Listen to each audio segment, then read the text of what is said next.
রামপুরা বনশ্রী করাজির পাশে intelligentsia school স্বপ্নলো এলাকায় বাসের ধাক্কায় 2 জন ব্যক্তি নিহত হয়েছে। ঘটনাটি ঘটেছে কিছুক্ষণ আগে। একজন হসপিটালে গিয়ে মারা গিয়েছে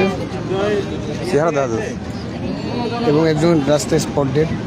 কজন ছিল? একজন ছিল।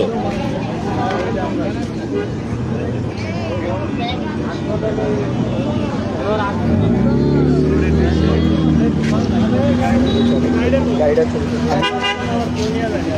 অ্যাক্সিডেন্ট করছে ভাই। এইটার মনে হয় নিচ্ছে, ওটার মানি ব্যাগ লেগে গেছে, এটার মোবাইল পেয়ে গেছে, এটার মনে হয় সব লেগে গেছে। নিয়েছে কারা?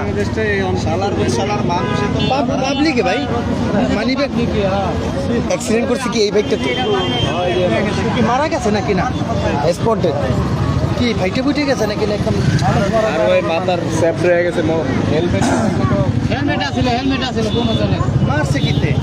2 জন মোটরসাইকেল আরেকজন আর গাড়ি তো কোনো কিছু করছে না, ও মারা গেছে। আমারে